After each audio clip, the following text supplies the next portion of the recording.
All right, here we go. Salute to Knicks Nation on the last episode of 2024. We have reached the end of the year, and it's been another incredible year here at KnicksFanTV. We have you guys to thank. On this episode, it is the best of KnicksFanTV, the best post-game reactions, the best trade reactions, the best interviews, some interviews that you might not have heard, and of course, some of the best caller reactions of this year. Yeah, I wanted to do a top 10 compilation, but there were just way too many memories to go through, so this is more just a best of episode, and at the end, me and the Stratocaster are going to give our final thoughts on 2024 as we head into the new year. So sit back, hit that like button, hit the share button, and subscribe to the channel. We'll see you on the other side. Salute to Knicks Nation on this Tuesday afternoon. Elimination Tuesday, Closeout Tuesday. This is a special edition of KFTV Live presented by Underdog Fantasy, man. I told you guys all playoffs we were coming with some heat. And today's show is another one, man. We got Big Perk in the building. Kendrick Perkins on KnicksFanTV. Big Perk, welcome to KFTV, man.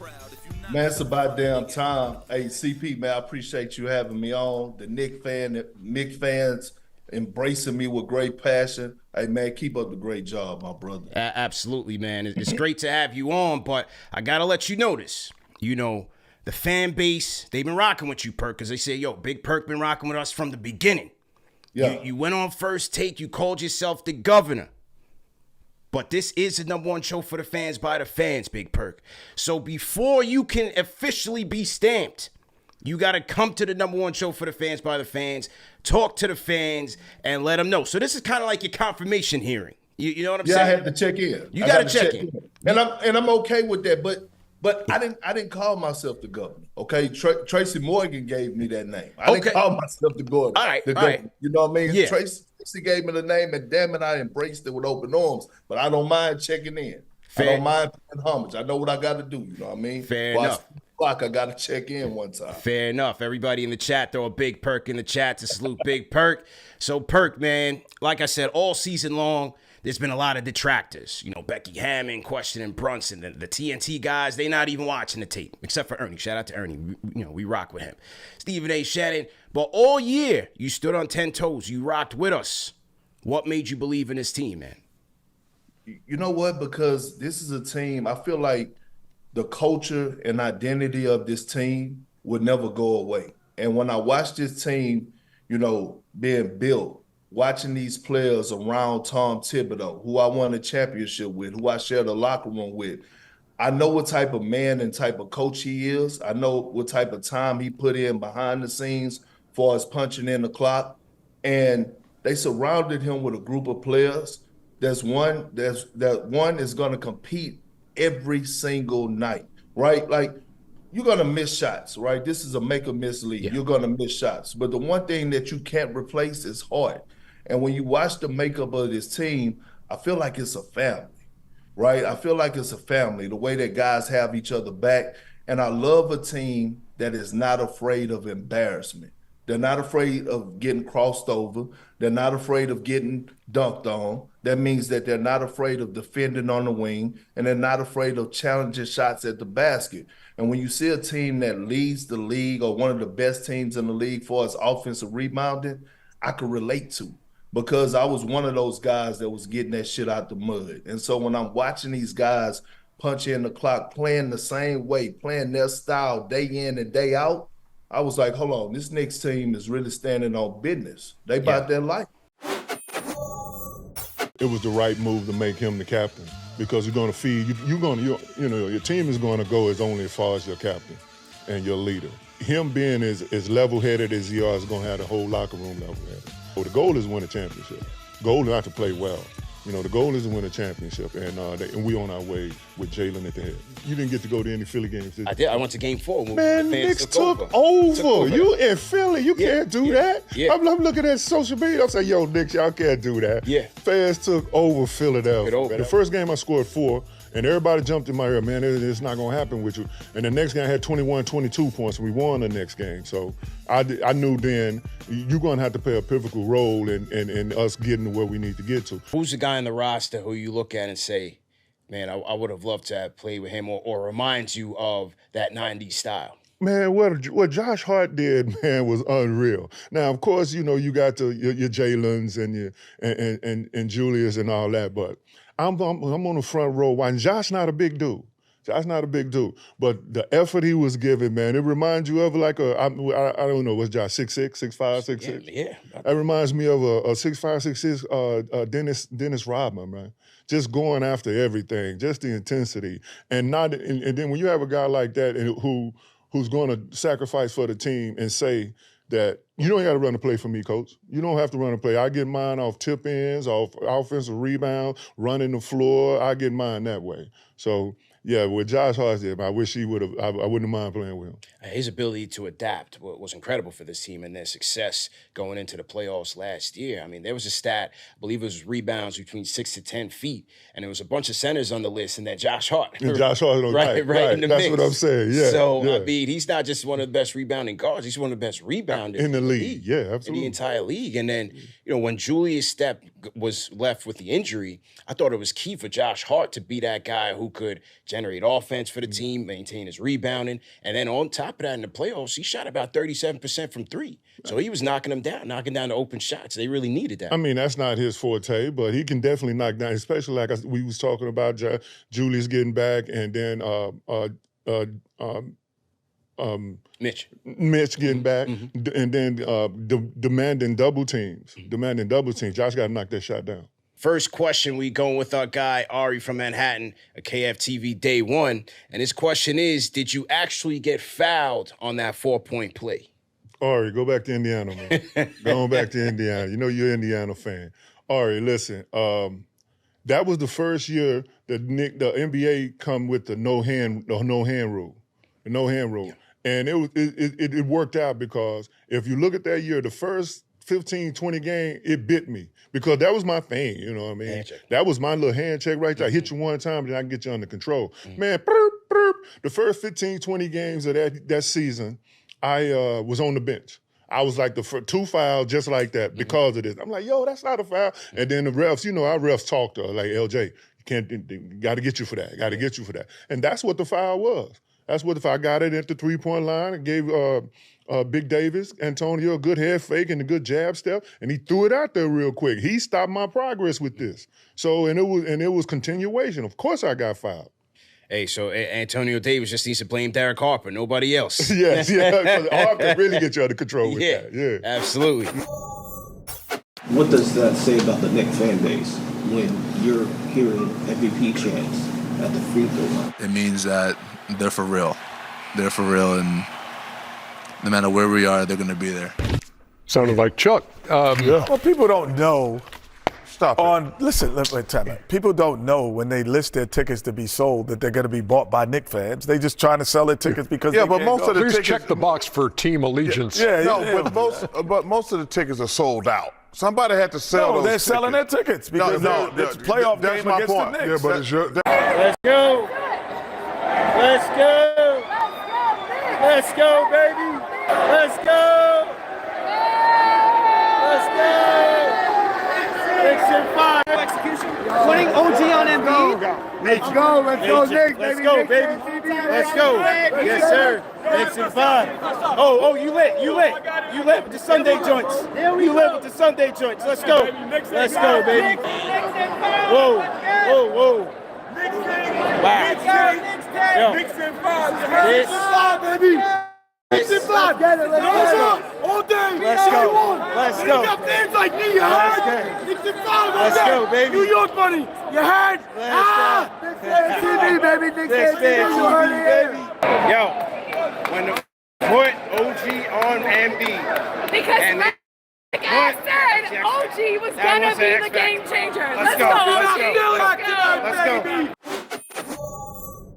We got to take this momentum and we got to ride all out. I don't care who we match up with. I don't care what seed I'm in. It's us against the NBA, and they're drawing the short sword. We're playing with house money right now. Anybody looking at the seeding, they're looking at, oh, man, we don't want to face the Knicks, man. They are going crazy, man. They don't want it They knocking people out here. Yeah. And we just got Mitch back. Man, where Cody Glock at, man? Mitch ain't no snitchy, man. Did you see that guy out there? He still looked like a deterrent. He looked like the final boss. I love my boy Deuce. I literally felt like Deuce looked over there at that Raptors bench and he seen that boy band of Scotty Barnes, Quickly, and RJ Barrett. And he looked at them and he said, y'all been holding me back. We don't care who we see. Giannis puts up 60? Okay, do it against us. Tatum, you got the mama mentality? You think you a superstar? Do it against us. That's all I gotta say, man. I don't want to hear about nobody else, man. Question is, Rambo, are you coming to Miami or not? What do we need to get you down there, man? You don't need nothing. The only thing you need to know that is a 3-hour drive, but I'm still from New York, okay? I'm gonna do it in 2.5. Okay, I'll be there. Let's go. Let's go. For CP the franchise, ladies and gentlemen, you know him from KnicksFanTV. Very popular guy. I've got great respect for him, but we're gonna have a conversation right now. Everybody likes to say Jalen Brunson's a superstar. Yes. I don't know what that means because I don't know how many superstars there are in the NBA. So whenever anyone says that, I hate to get literal, but I'm like, okay, well, how many superstars are there in the NBA? Are there 20?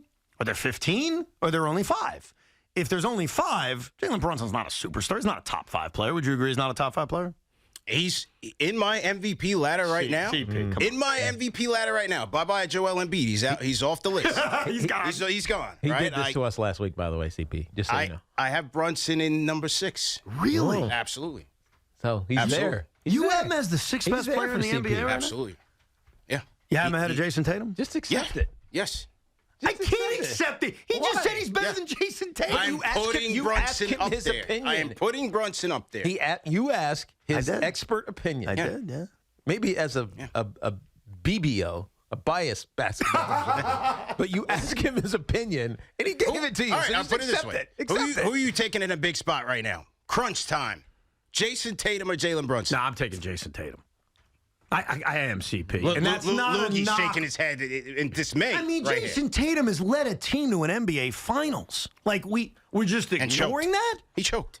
Well, okay, fine. He didn't play well in the NBA Finals. Did he lead a team to an NBA Finals? They were a good team. I'm not saying they weren't a good team. They were a good team. Of course.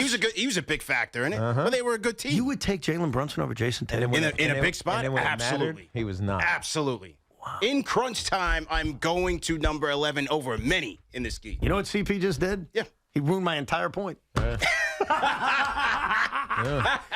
didn't ruin it, though, because I just respectfully think you're nuts. During that 2011 season, you spoke about a time that a teammate robbed you, man. Oh, yeah. A teammate robbed you. You ultimately was going in my room. Going in your room. Stole $5,000, or was it more than 5 G's? It was 4,200, but it wasn't the first time. It was the first time that he got caught. And you guys caught it on security camera. Yeah, but it was crazy because to tell you the story, so I'd always keep money in my backpack, we have on the plane, whatever. So when I wouldn't check it until I go gamble on the plane. And so every time I go and gamble on the plane, it'd be missing. Like there was like 3 or 4 times it was missing. So I kind of like chalked it up to like, damn, I lost my envelope again. So we're in Chicago and I had money in my backpack. I know where all my shit. If I put something somewhere, I know where it's at. So I get a call, like I'm going to eat. I used to eat with this guy. So I have money. So I'm walking. So I get a call from him like, hey,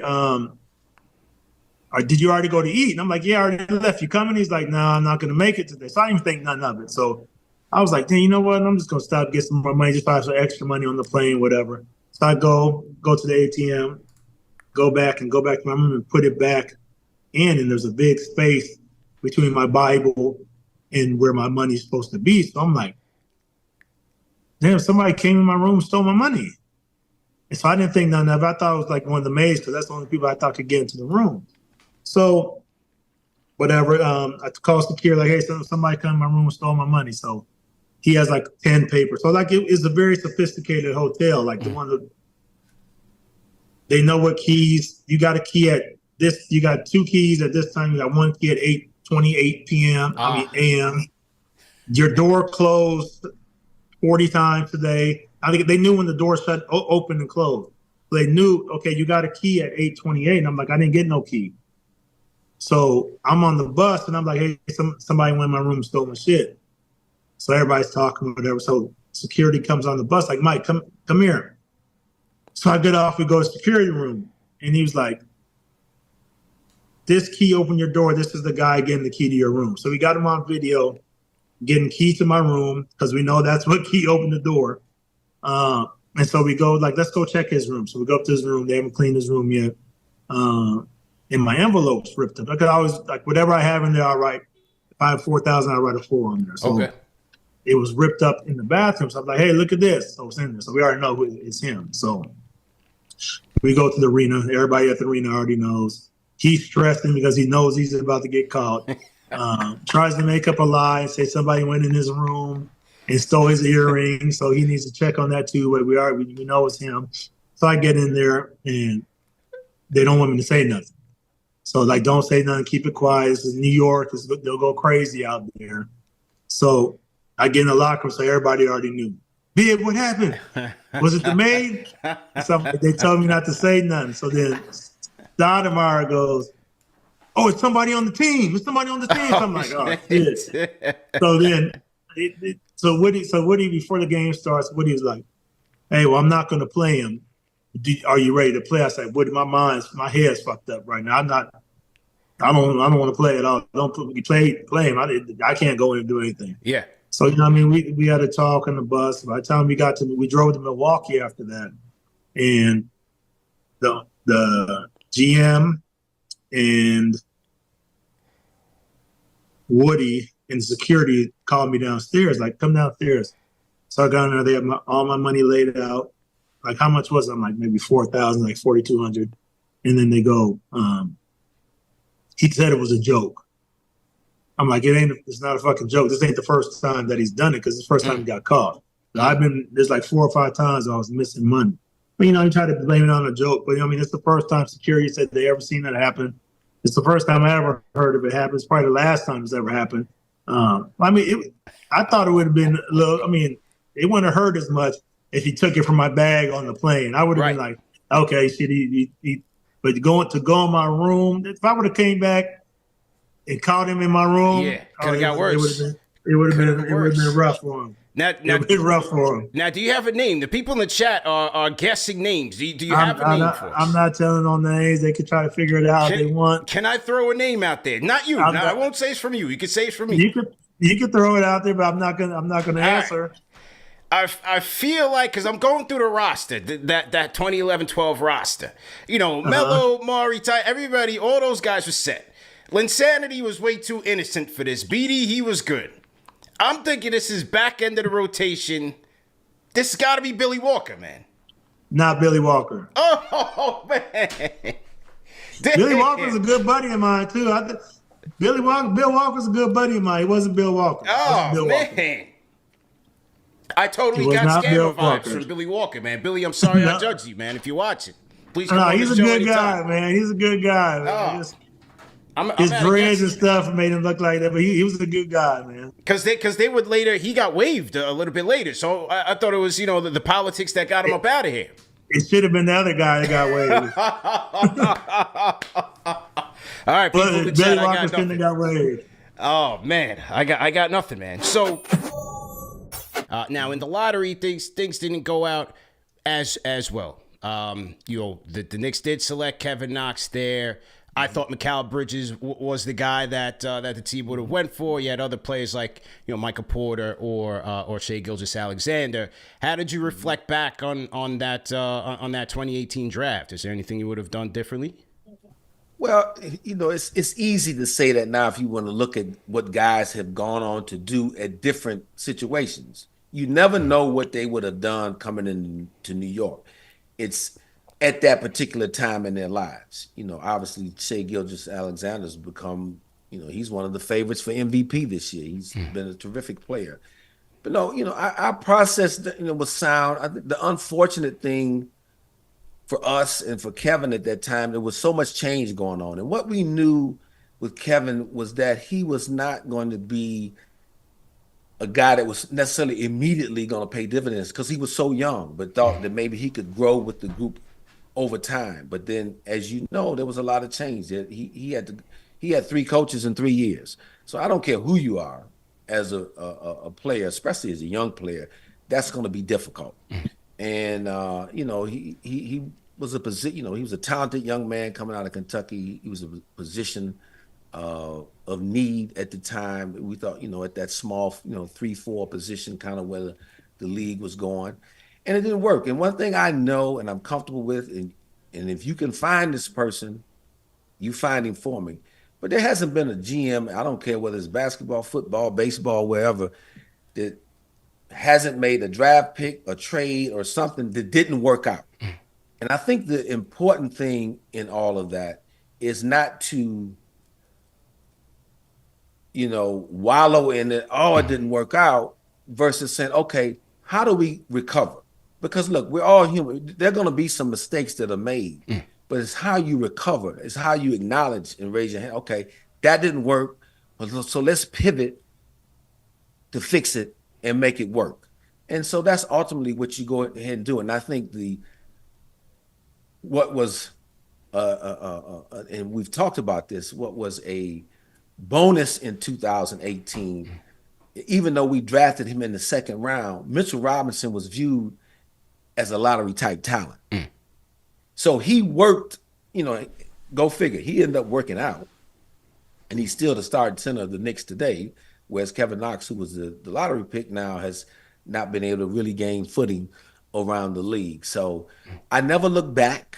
You learn. I'm a person that believes, I learn from every situation in life, but I don't look back. I don't have, regrets. You can't live life in regret, man, because if you start living life, I should have done this, should have done that. I mean, think about all of us in life. How many times could we be saying that and you never get anywhere? You have to move forward. My boy Cat was looking like Mitchie out there. Wasn't he, CP? He was looking like Mitchie out there, man. Cat's girlfriend was behind the Knick bench. I know that's why he went for 40. He magically just started shooting like we know he can, rebounding like a true big. Somebody signed Jordan Woods to a mid-level exception. Stat! Tyler Hero coming down the lane looking like G.I. Jane, killing us for 34 points. Looking like a Vato. And this is Zach Brunson we need him to be for us to come out of the East. His facilitating and controlling the offense. We are not going to need huge Brunson games to beat the best teams in the league. And that's the scariest thing you could imagine. The surface is being scratched, my friends. No diddler. CP the franchise here, man. Happy to have you on. It's an honor. Absolute honor.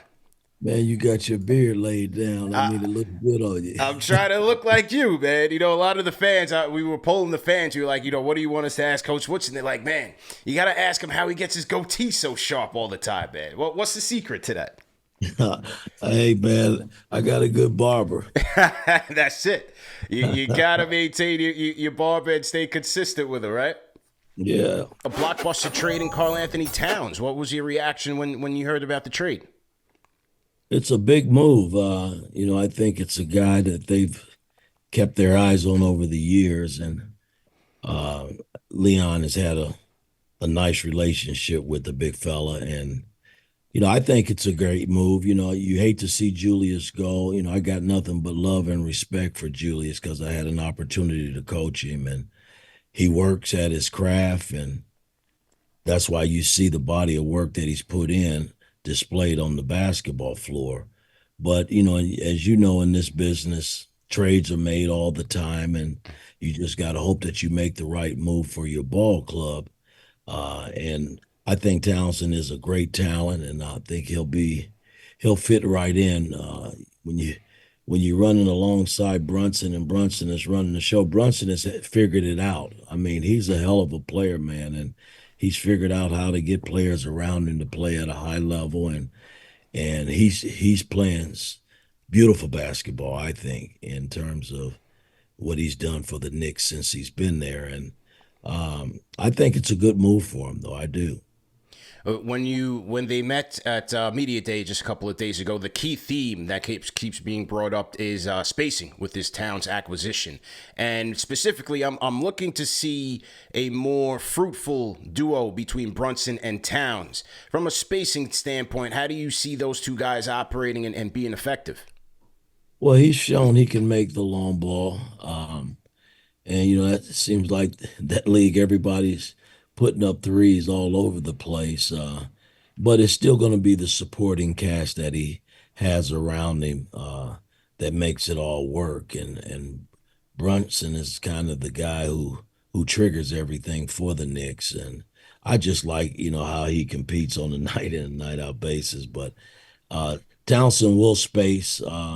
I'm sure they'll post him a little bit, but they brought him there specifically to space the floor and make threes, and that's what he's pretty damn good at. The 54 wins, Carmelo third in the MVP voting. You move him to the 4. You bring in significant veterans and Kidd and Rasheed Wallace, Marcus Camby coming back, but they fell short against that Pacer team in the second round. Where do you think things went wrong with that series? Well, I got to take full blame for that. I've never shied away from that. We rolled the dice in bringing an older veteran team in there in the beginning, which I thought was the right thing to do, along with Glenn Grunwald. And Jim gave us, his blessings on it. And I just thought Melo needed some veteranship around him. The supporting cast was there with him and Amari and Tyson, but we needed, better guard play. And that's why I went with Kidd and Raymond and Pablo and Pablo Prigioni and it was a good mixture. It's just that when we came down the stretch run, one of our key bigs, which was Tyson, he got sick, and that wasn't a good look going into that series. And you got to tip your hat to the Pacers, man, because we had played them great throughout the regular season. But as you know, playoffs is a whole different atmosphere. And, we up 16 in the first game early and came out with great intentions and we let it get away and came back to the second game and played great. I mean, it was kind of a blowout, and I thought we could really go in and steal one back, but the Pacers were nasty and stingy, man. They just weren't going to let it happen. And a barrage of threes by the Knicks. Now Shumpert gone back to the bench. I wonder if he was coming in for JR. Anthony attacks. Hibbert denies him at the rim. Block number 5 for the Pacers center. Wow, what a play. Oh, man, what action. Some kind of block. Great back cut there. J.R. Smith caught watching the basketball, and Stevenson again making his presence felt. I recall in Game 6 where, Melo had the layup and Hilbert came from nowhere and made a great play on the ball. And, we scored there. It's probably a different series. We come home and possibly wrap it up, but that's how playoff basketball is. But I take blame for that, man. Because I truly believe that was the team to really make some noise and get to the finals, and I just couldn't get them over the hump. Hello. I'm calling from CP. Yes. And CP, I love you, but Bert's got to go. He sucks. Put him in the trunk. Put him in the what? Put him in the trunk. Put him in the trunk. In the trunk. Put him in the trunk. He sucks. Lady, it's Sunday night, man. You got to go get into the good book or something, man. You in there screaming. You got the TV on, yelling in the background. They do to you in Chicago. Put you in the trunk. Yes. Put him in the trunk. Come on, lady. It's Sunday, man. That's violent. Sheesh. She want that guy. She was about to give him cinder block shoes, man. Turn on KFTV. Go turn on Joel Osteen or something, man. You got to get with it. You watching the wrong program, lady. That debate got her fired up. She thought this was wrestling. I'm like, yo, relax. Relax. Oh man, yeah. She waited online just to say that about Burks. Yeah, man. There's some real emotions out here. Golly. Woo. I blame Alex for this, man. Blame me, man. No one's fault. out here saying give the man cinder block shoes and throw him in the Hudson. She called for violence. Yeah, that's wild. He's a nice guy, man. She didn't even say like put him at the end of the bench. Right. Throw him in the locker room. Right. Wave him. Yeah. She went to the trunk. I see somebody misses 8 points in the fourth quarter. Trying to catch charges. But must have missed it, man. DiVincenzo finds Brunson. Great defense here by the Sixers. Brunson gets a prayer of a bounce. 2-point game. Maxey hits the deck. Hart takes it from him. Shot clock is off. DiVincenzo, no. Hardenstein with an offensive rebound. Another chance here. DiVincenzo. He's got it. The Knicks have the lead again. Their defense turning into offense. What a play for the Knickerbockers. That game, bro, it was 196. 196. And I had my chat. The chat was going, oh, this person, oh, Brunson, oh, this, oh, that, oh, that. Nah, but what? 20, 15, 10 seconds later, oh, my God, Brunson, DiVincenzo, oh, my God, da, da, da.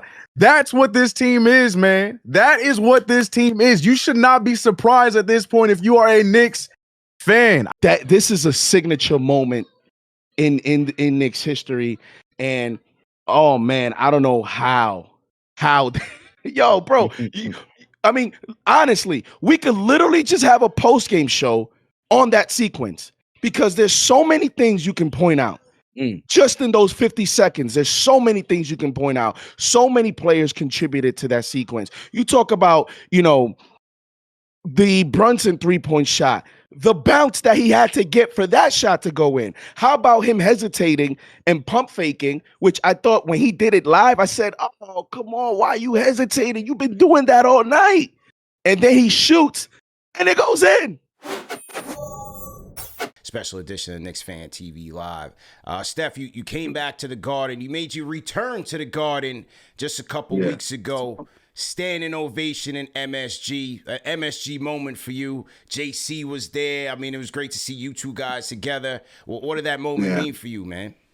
It was beautiful, man, to be reconnected and to be welcomed by the organization. I just thank Dolan for, saying yes, it could go down because nothing. Was it's that, a top-down was that you guys organization. did you guys reach out to them? How did that happen? Actually, Wes and I, we spoke and we talked, and he was like, "Look, Steph, there were things said, things went back and forth. We want you to be back. We want you to be, part of the family. As Wes said, you're part of the cloth. You're part of the cloth of the New York Knicks. I spent most of my years with New York, so."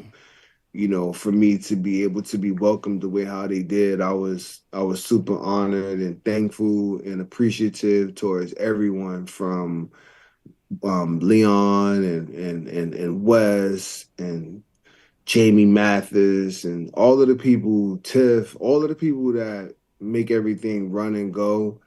They all welcomed me with open arms. I seen Mr. Dolan. He gave me a hug. We talked for, real brief. He said, Stephon, you're always welcome here. And I was like, that made me feel good because seeing him and him saying that to me, I already know it was official that me coming back to the Garden, he stamped it. So, seeing him and him saying that, that made me feel really good because, they know I'm a New York Knicks fan to the core. They already know that. Yes. From just knowing all of us. We from NY. So for me to be able to get that type of love, especially from our fans, it was beautiful. Now, it was a great moment, man. It was truly a great moment. And for me, as a fan, back at that time and now covering the team, I felt like it was a moment where it's like, you know, you have a fallout with a family member, you have a fallout with a sibling, and you know, time just heals all wounds. That's kind of how I felt, man. Because I remember when the trade first went down, it was one of those moments where I'm like, I knew exactly where I was at as a kid, going through the roof. Yo, Steph is coming home, Penny coming. Like, it was crazy. So, you know, obviously everything that happened and the lack of success and whatnot, it just felt like, you know, it just came back together, man. It was nice to see that. Oh, no doubt. And that shows growth. You know, as my sister said, she said both of you were willing to go forward at the same time, which is what makes it even more special.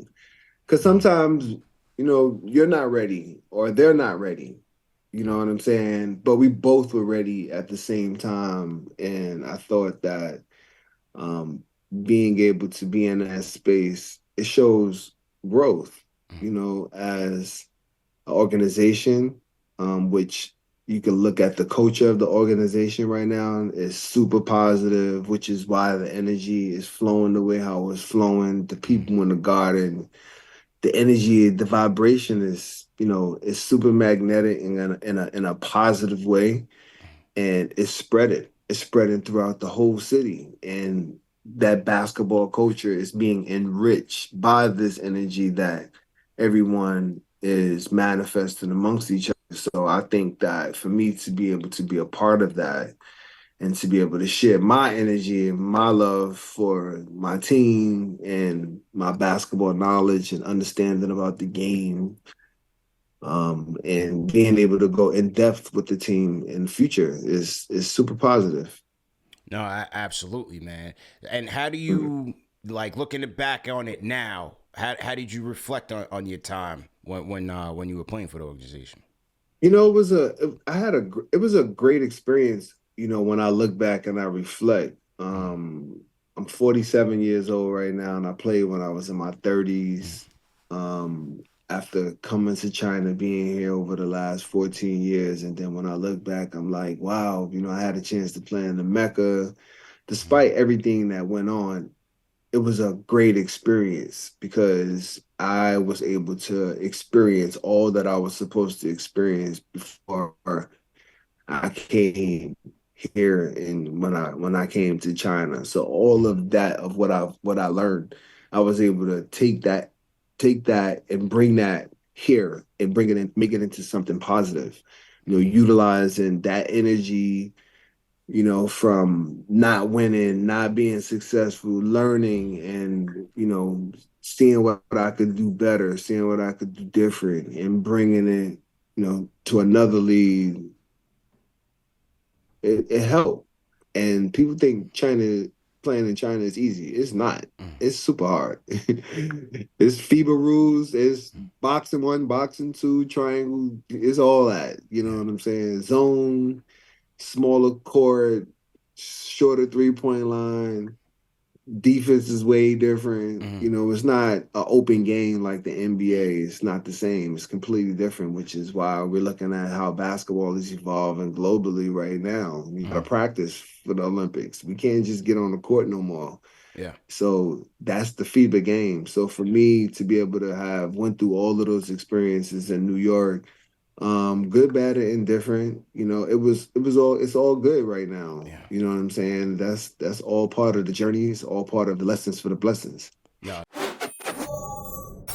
Yo, I'm scared for my life. I'm scared for my boy Mitchie's basketball life right now. They got you scrambling right now, man. The Mitchie era might be over, man. Like, no diddler. I'm chomping at the bit right now. You feel me? I'm trying to go on too much Googles, trying to find out too much YouTubes on what anybody knows about a Mitchie trade right now. I'm in shambles. Let me tell you something about Mitchie. SS Mitchie, SS no snitchy. Is it gonna stay like that? Yeah. If he gets booted out of New York just like Julius, I ain't gonna lie. I'm following Mitchie. Wow. You out of here. I'm not out of here. Of course I would never be out of here. The Knicks #1 in my heart, bro, forever. 7-8 years with Mitchie I did. It's like a bid. I did a bid with Mitchie. I seen him lock people up though. And I seen him grow. That's the little son. That's the last of the Mohegans. This is what y'all gonna do to him? Word? Hello? Yes, hello, how are you? All right, how are you? I'm good, man. Knicks won, 122-109. How you feel, man? Talk to us, man. We doing good. You know, we just called it Mitchell Robinson's great father. pop and grandma.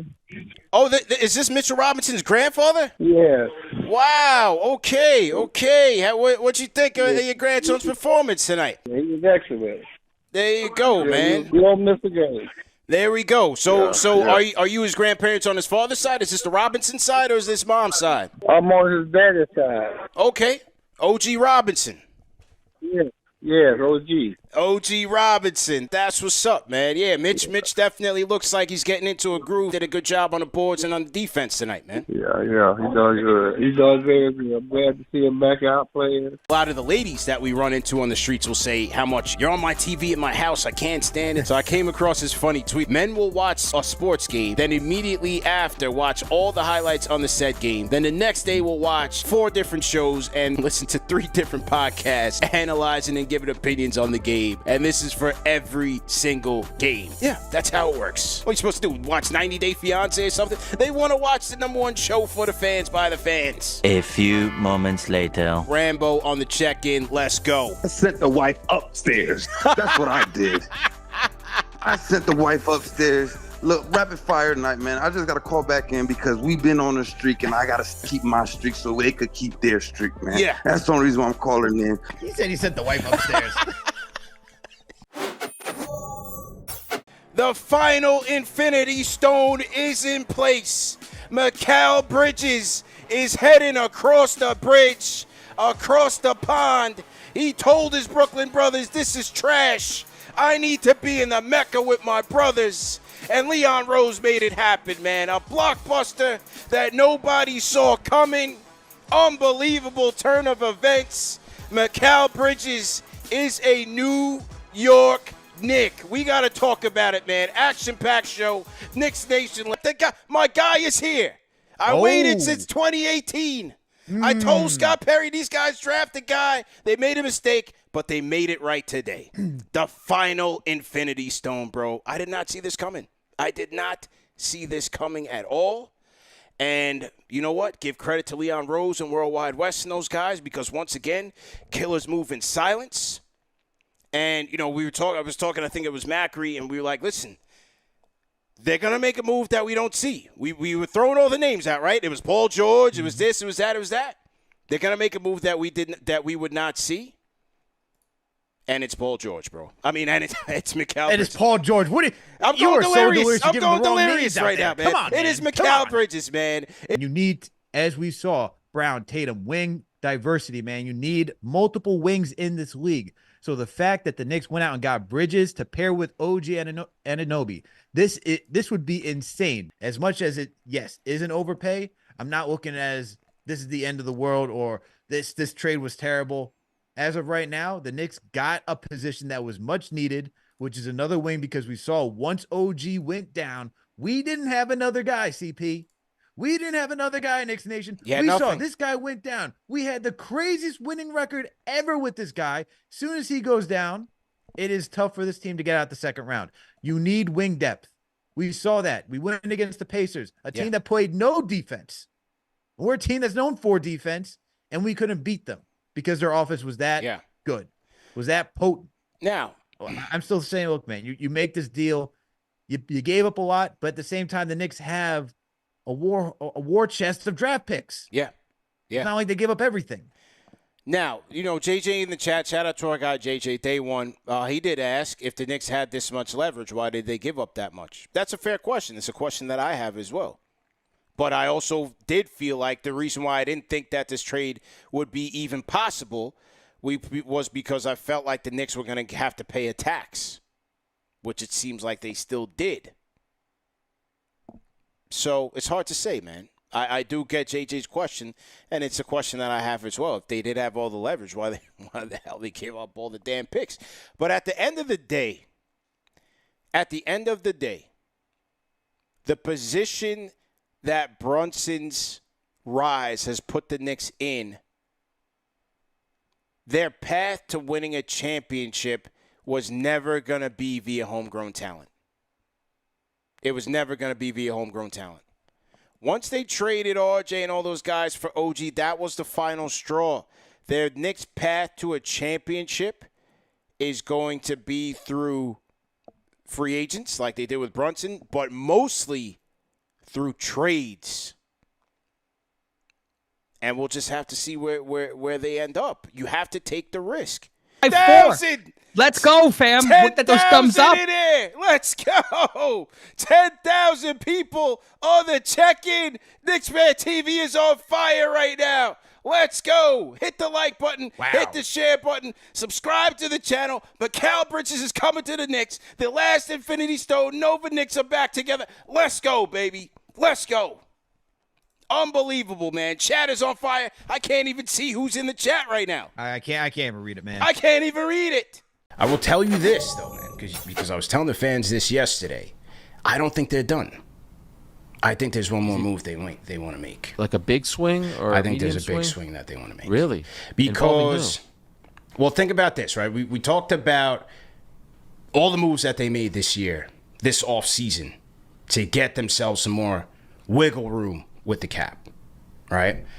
They made the Shake Milton trade. They signed him. They put him in the Bridges trade. You have Brunson, who's considering taking considerably less to sign the extension this year. They didn't sign Julius Randle to an extension.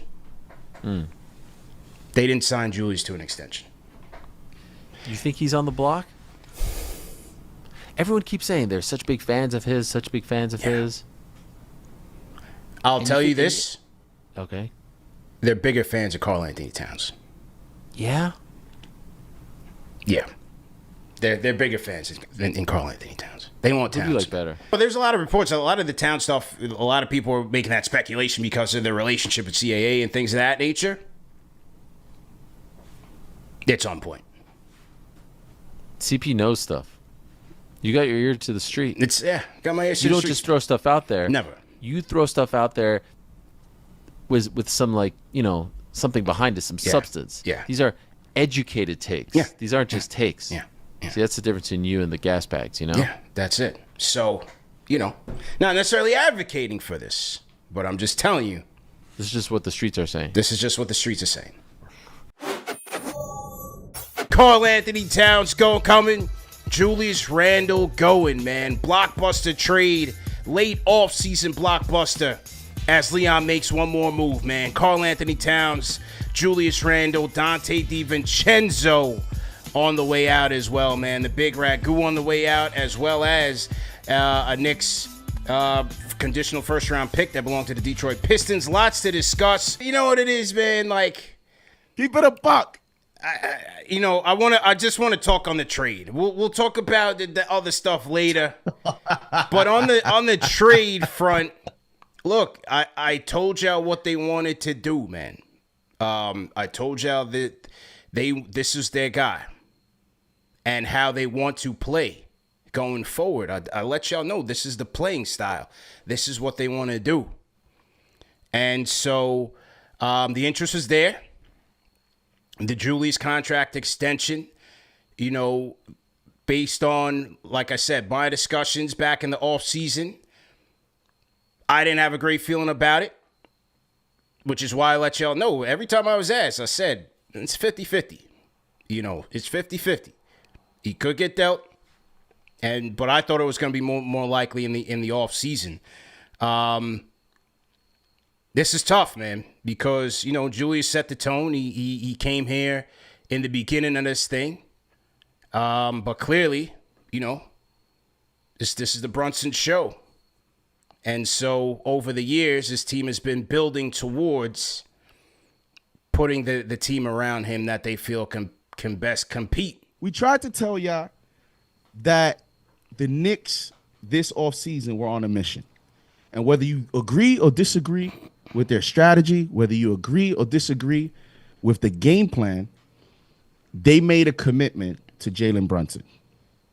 And I think you saw when Jalen Brunson made that big financial decision, he made a commitment to the New York Knicks. He made a commitment to the game plan. And I thought from that very moment, we might have even underestimated that deal even more. And now I may understand it even more, because when you make such a decision like Jalen Brunson made, we all thought that it was all about the friends.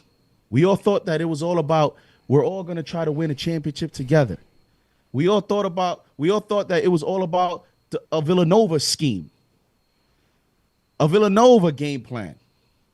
And boy, was that different than what we thought this offseason was about. The reason why the Knicks made this move is for Jalen Brunson, and let's look at what they did getting Karl Anthony Towns. On paper, what they're looking for is a guy that can not only space the floor as a big, but also just open the paint, right?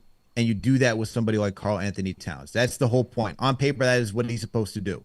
And then when you look at what he did out in Minnesota, how he was just able to continue to improve his three-point shooting, you're looking to maintain that to help Jalen Brunson, because this is a guy who likes to get downhill 16, 17, 18 times a night.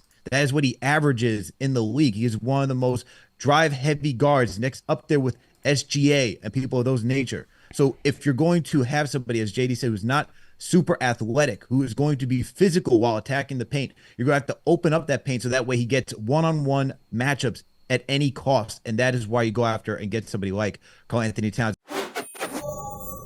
All right, Al, 2024 coming to an end, man. All right, what's good, man? How you feeling, bro? I'm feeling good, man. 2024, another successful year in the books. Looking forward to 2025, man. But, time to reminisce and see what some good times were for this past year. Yeah, no, we definitely had some good moments on the channel, man. This year, we did 13 million views on KnicksFanTV, man. 13 million views, and we gained about 18,000 subscribers. We started the year off at about 70. We're now at about 80. We're closing in on 87, man. So tremendous growth for the channel, man. There you go. Big ups to the channel, man. I remember joining when it was at 12,000. So to see from 12,000 now at 86, closing on 87, 87,000 to be exact. Such a huge accomplishment. We couldn't do it without all the listeners and all the franchise channel members, Knicks Nation in general, man. So shout out to all of you for supporting. What was your favorite moment, KFTV moment this year, 2024? What was your favorite KFTV moment? Favorite KFTV moment? I would have to say that it has to be our debate about Alec Burks, man. That was my favorite moment. Wait, you want to know why? Yeah. Because here's the thing. It's fun when, everyone in the chat is going at it, and just like enjoying just the beef. Because sometimes, it can be a little chummy on the channel at times. Yeah. We're all civil, but there was a good heated debate. Yeah. But then it's real when it starts overflowing into all social media platforms. And so that's why I got to go with that one. That was a fun debate, though. Very fun debate. It spilled out like a Royal Rumble, man, across all platforms. Everybody going at it over my guy, Big Money Burks, man. That was definitely one of my favorite moments, man. Getting Big Money Burks back. That was a moment. And then having him go completely south, the fan base turned it on me. That was fun. I had a lot of fun with that, man. I did. I definitely did, man. You hope for the best, and the next thing you know, it just went completely south. But it is what it is, But what was your favorite moment for the channel? I mean, a lot, man. Like, I think from a channel moment, definitely the Bridges trade. When we cracked 10,000 live views, concurrent live views, meaning like 10,000 people watching at one time. We broke the algorithm that night, man. On a spur of the moment, unplanned, within 30 minutes of starting that show, me taking a mad dash at a City Field like Forrest Gump to run to Studio B to get something going.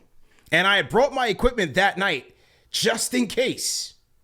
I went to the Subway Series. I brought the equipment just in case, and the just in case came. Just as Juan Soto was blasting Aaron Judge was blasting a grand slam out of City Field. The Knicks. Juan Soto, man. Yeah, this is a Yankee channel with you, JD, and myself. CK he's a Mets fan, so I'm sure that he's happy. But hey, man. What's funny is that it was me and then I forget who called you first, whether it was JD or me, but it's like we're just calling you. We're trying to, yo, man, did you see what happened? You're like, what happened? It's like, yo, Bridges just became a Knick. You're like, what?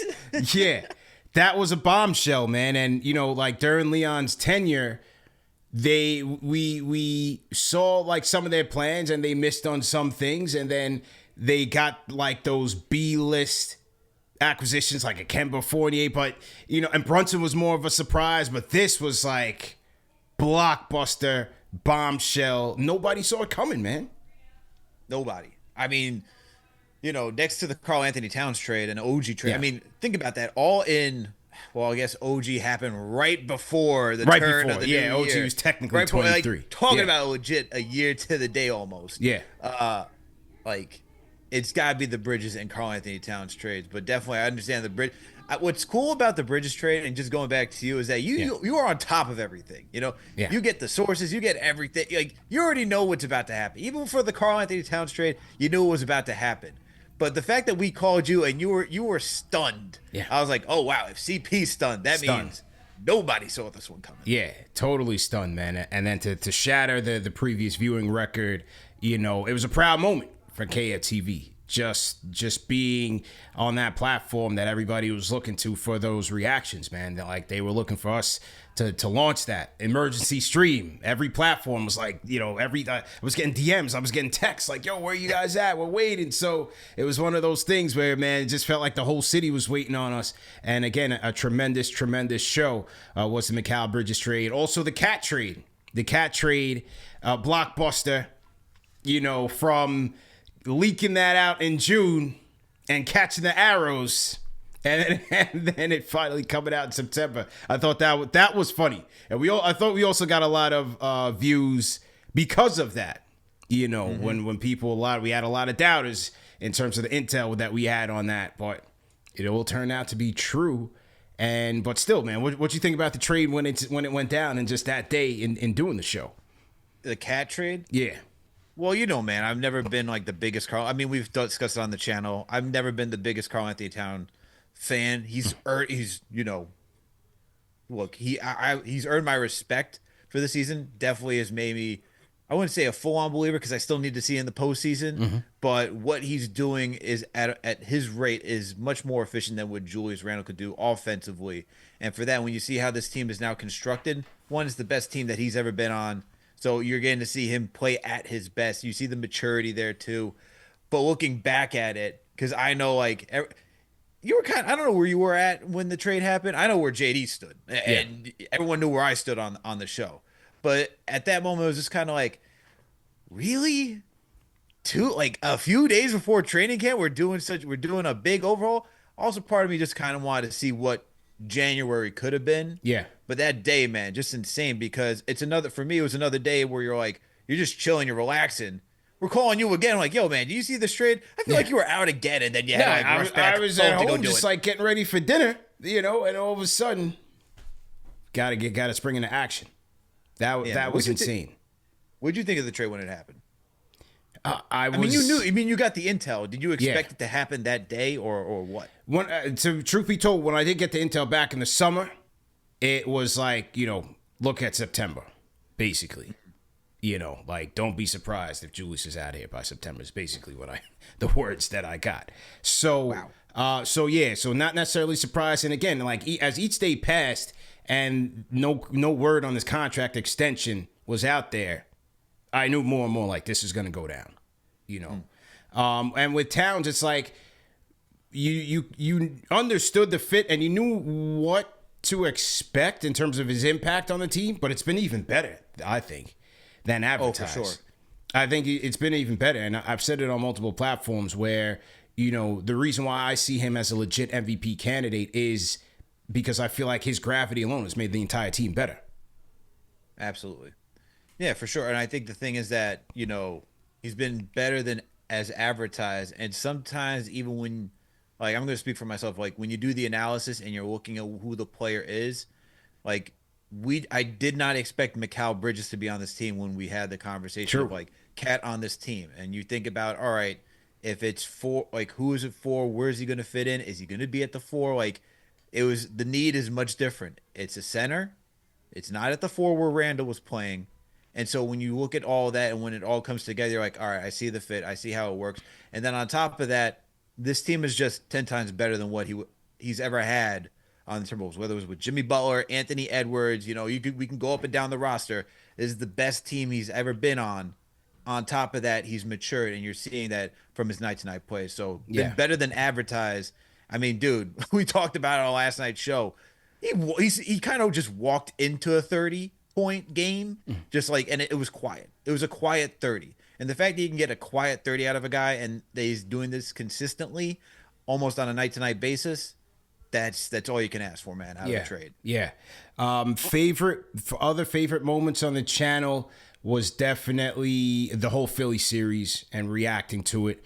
You know, being at game one, everybody knowing where we were at game 2 with the DiVincenzo buzzer beater. That was one of those moments, man. That will be etched in MSG and Knick history. You're always going to remember that moment where you were, and I thought that was special for the entire fan base because everybody kind of felt that night. You know, whether you were at the watch party or you were watching on KFTV play-by-play or at the MSG itself, that was a huge moment in our history, in the channel's history, and in the team history. Major moment, man. Absolutely. I'd have to say just another funny moment. Going back to Burks, man, put him in the trunk. Put him in the trunk. He's sick, man. I mean, we have a whole emoji. We have people saying put somebody else in the trunk, and they still want the merch. We got to get the merch out there for the diehards, man. The diehards still want the merch, man. Absolutely. Yeah. Look, those moments too, like when you get the fan reactions and they're telling it, like that's what's so great about this challenge because it's not necessarily about being right or wrong with the analysis. It's just knowing what's the pulse of the fan base. How does everyone feel watching this team, right? And the fact that someone called in, and we're talking about not the starter. We're talking about a guy that legitimately got traded halfway through the season and is trying to be like an 8th, 9th guy in the rotation. And someone's like, yo, get this guy out of here. That tells you the passion of the fan base, tells you how engaged the fan base is when it comes to watching the New York Knicks. And the fact that people are getting upset over Alec Burks for not performing well, that just tells you the state of affairs for this franchise because people want to see this team succeed and they just love this team so much. And so when you see anyone just get injected into this rotation, it's got to be about success, man, especially where this team once was and now where it is. I got to also point to, you know, we've come such a long way with this team where look how many huge milestone games we watched for individual performances. The Brunson 61 against the Spurs. Yes, they lost, but I mean, still seeing that coming 1 point to Melo's team record on the road, watching that masterclass, even though they lost late in this season now. All of those Knick players with their 40-piece from Brunson, Karl Anthony Towns, OG in Denver, then Mikal Bridges on Knicksmas. Look how far we've come where now we see so much talent on this team. You know, now we're getting spoiled. We've come so far from Moutier, the tank commander, to now we're seeing just clinics offensively, man. A Josh Hart clinic last night, the Mikal Bridges 40. I mean, or you want to call it the Donald Duck performance, however you want to call it. Karl Anthony Towns is going out, man. Oh, man. Against his former team, the Timberwolves, Jalen Brunson put up 55. Look, man, this team is just loaded with talent. And it's just, you're right, we are being spoiled. And it's kind of like, that's why it's like when you do things right there, and you're seeing in the comment section how people are like, yo, can we just enjoy the moment? People also have the high expectations. This is the stuff, man. Once you start getting talent on the team, you're going to see not factions, but you're going to see the diversity in the fan base of what the expectation is and the outlook for this team moving forward. Yeah, totally true, man. We had a number of great interviews this year. You know, every year we try to level it up a notch with new guests. The Big Perk one, I thought that was monumental. That was great. Man. Big Perk interview was monumental. It took a while for that to cook, but once we did, Big Perk the Governor was official, man. Official tissue on KnicksFanTV, man. Absolutely, that was a great one. Getting Perk on here was a great one. Let's see, for the channel, man. I just love doing the Game of the Week previews, man. Yeah. It's really a lot of fun. And just bring on different guests and getting different outlooks for teams. That's been the most fun. And adding that, I know we did it. This is the 3rd season of that iteration, but I feel like it's really taken a step up. Shout out to like Gamba and Tyler for really helping putting all that stuff in together. Even you, man, when it comes to the production behind it. That's a lot of fun because I feel like it not only broadens like how other people look at the Knicks, but just where do the Knicks fare out in the rest of the NBA, right? Where any of the other teams go through the same issues with coaches? Where that other teams, have the same type of gripes with some rotational players? It's just, I just like learning it's just a good way to learn about other teams and see where the Knicks match up and where fan bases match up too, man. Yeah. And it's just, I feel like a great opportunity to learn about the league as a whole. We've had some great guests, and it speaks to the network that we've been building over these couple of years. Like you said, with Game of the Week preview in its third iteration, some of these people a lot of these people that are coming on are repeat guests. So you see the growth as a content creator. You see where both teams are going. You know, like going back to older episodes and then kind of discussing that. So I think it brings a different value to the platform overall. So yeah, it's a good Game of the Week preview is definitely a good vibe. I definitely appreciate the relationship that we have with the Knicks beat, you know, from Ian Begley to Steph Bondy. We had Fred Katz of The Athletic. Now we have James Edwards of The Athletic. So to be able to bring those guys on and share their insight, because they're inside on a daily basis. We don't have that inside access. So to bring those guys on and to kind of tie up loose ends, I think that also brings a good value to the show, man. Absolutely. Look, when you bring on guys who are around the team in the locker room, it gives you a different perspective of, you know, what is the team actually going through? What's the pulse? What's the locker room environment, right? We see it on the court.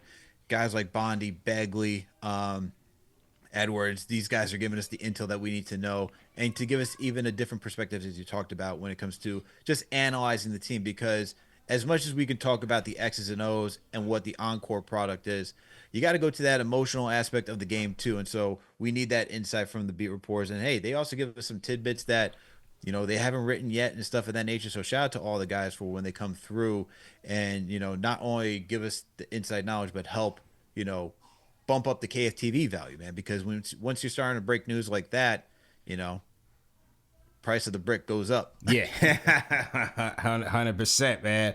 I want to thank Starberry, man. I thought Starberry connecting with us at the same time, reconnecting with the team, was timely, and it allowed us to level up a notch. And I definitely need to thank him. It's a dream come true to have him on the platform and giving us insight from his all-star, if you want to call it, Hall of Fame career. You know, that was very special to me, because he was always one of the players that I looked up to coming up and watching the game and trying to play the game. You know, Starberry was one of those guys. He was a legendary figure here in New York. And then, yeah, he got traded to New York. I know he did not have as much success, but, you know, what I also appreciate is that, especially when we talked in that interview, was he talked about, you know, growth, man. And a lot of times in sports, you see this with fans. They always want to pin a player based on the bad things and always want to like hold them to that. But in life, it doesn't work that way, because we grow as people, we grow as men. And so when he came on and we talked about that, like, I'll always respect him for that. And that's why when people like in the comment section, sometimes people in the comments go, oh man, this guy, he lost, or he did this, he did that. I'm like, all right, well, that's part of it. But like, let's not forget, like, this is one of the greatest players to ever come out of New York, the Mecca. Mm-hmm. You know what I'm saying? So when he talks about the game, I'm locked in, I'm listening, and I feel like that's bringing value to the audience as well. Absolutely, man. He played the game. He knows. He's been inside the MSG locker room. He's been traded. He's been on multiple teams. So he's come from many years of experience. So Starberry definitely gives you that insight that you need when he comes to the channel. Another good. I got 2 interviews, man. I know we're supposed to go one at a time. Yeah. There's two. Scott Perry and Mike Woodson. You brought those guys. Yeah. I mean, you want to talk about great guests, man. I mean, first let's talk about Scott Perry. I mean, the fact that you got the former general manager, and for a day, man, who's in the player basketball operations, president of basketball operations, once Steve Mills got it knocked out of there. I mean, to get it from legitimately the horse's mouth on like what the thought process is, how do you go for evaluating players, getting Mitchell Robinson, getting RJ Barrett, just the whole inner workings of what an NBA front office is. That's also great insight. So to get the guy, and honestly, I know there's like a division between the fan base of how do you look at Scott Perry for what he did for the Knicks, but I always am going to look at him as a guy that truly turn this team around, because after Phil Jackson, that's not an easy job to come in here. The Joakim Noah contract was awful. The guys that he drafted were not great. And so you had to clear the books and just figure out, how do we get talent in here and be a respectable team? And look, he was part of that front office that brought in Tom Thibodeau too. I know it's a Leon Rose guy. Tibbs is a Leon Rose guy, but still, Scott Perry was part of that front office long enough to start seeing the team turn around. So shout out to Scott Perry. And then Mike Woodson.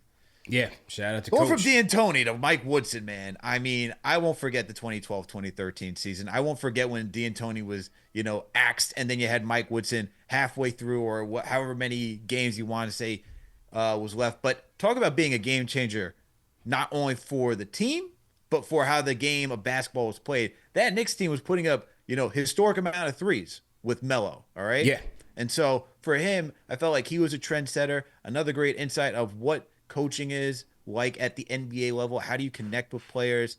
And guys love Woodson too, man, from whether it was for that 2012-13 season or when he was an assistant coach with Tom Thibodeau, man, this guy's well respected. And so for the fact that he would come on to Knicks Fan TV and give his time and insight, once again, two great interviews, man. Love both of those. Yeah, that was big, no question about it. And then lastly, man, we got to end with, we did a lot of content behind the camera, a lot of content virtually, but just being out with the people at the meetups and the watch parties, we took it up a notch this past year. We started in Los Angeles, packed out, sold out venue, CP the Franchise, CK2K, Jesus Nice, a West Coast Knicks, left coast Knicks group. We took it to Miami, went down to Miami, had over 100 people, selling out the pregame meetup. We went down to Philly, the Philly takeover, game 4, had watch parties, watch parties at Slate, watch party with Stephon Marbury.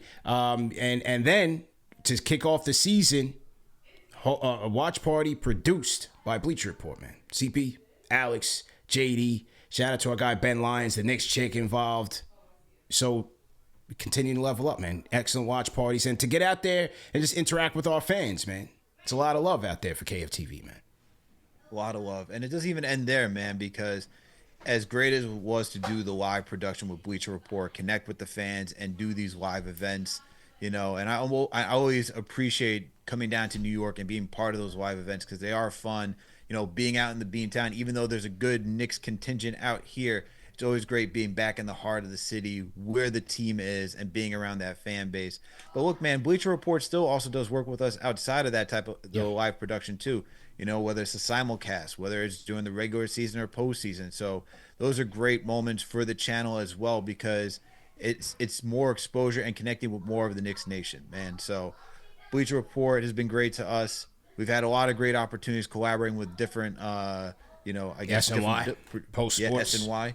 Yeah, shout out to Dexter, man. Shout out to Ian. When they bring us on, and it's great to just give our insight and to connect even more on that type of level. And so that's more exposure for us. It helps the channel, helps us, and it helps create even a deeper connection with the Knicks fan base. Yeah, good points there, man. And so, just to put a bow on things, man, let's shout out the team, starting with you, man. Special thanks to you, all the things that you do, both in front of the camera, behind the camera, Game of the Week previews, the newsletter, the website, just representing Knicks Nation at the games, at the watch parties. Great job by you. Definitely want to thank JD. Want to thank CK2K, the play-by-play squad. Definitely want to thank our other hosts, Jeff Johnson.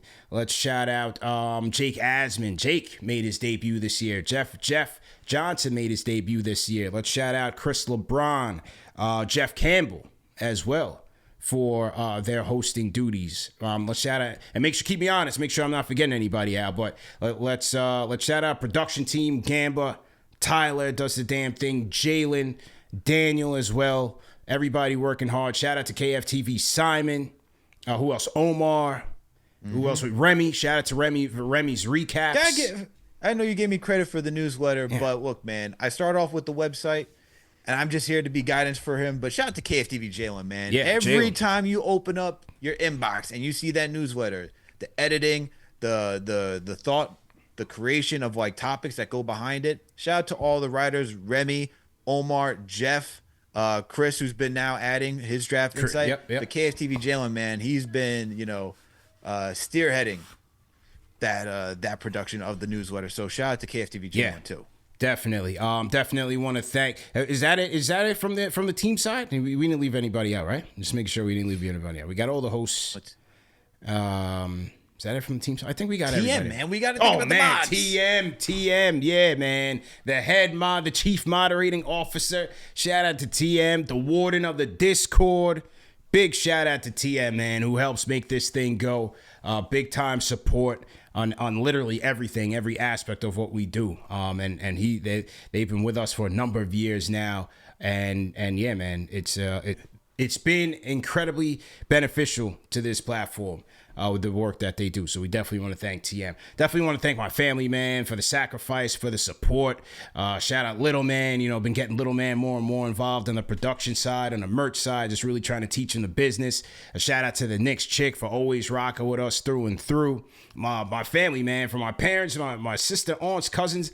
Everybody is a KFTV representative, man. If they see you outside with Knicks gear, you're getting recruited. This is an all hands on deck family show. And when I say family show, my entire family is out there recruiting for us. They rock with you heavy, man. They rock with Jay. You met them at the birthday party. They rock with JD, CK. They love the whole squad and what we're doing and just are very much invested in our success, man. So shout out to our family, your family as well, for the sacrifice and dedication to the mission, man. Yeah, man. Shout out to my wife. Shout out to my son. Shout out to everybody. And just like, as you said, right? Like, what's funny, I just got a text from my mother-in-law, who's a big supporter of the channel. Look, I got Celtics fans who are tuning into KFTV, man. They not only support their Celtics, but they support the Knicks as well. And so she just texted me. Shout out to Cynthia, who's another supporter who, works with my mother-in-law in the city. My mother-in-law commutes to New York City now 3 days a week from Boston to go out and work. And Cynthia's like, wait, is this your son-in-law? Is this KnicksFanTV? Is this who you've been talking about? So she's like, she's been tapped into the channel. She's a subscriber. I got friends out here who are tapped into the channel, even if they're Celtics fans. So look, man, I appreciate everybody who just subscribes to the channel and supports us. Even if you're not a fan of the team, you're still tapping into what we're doing.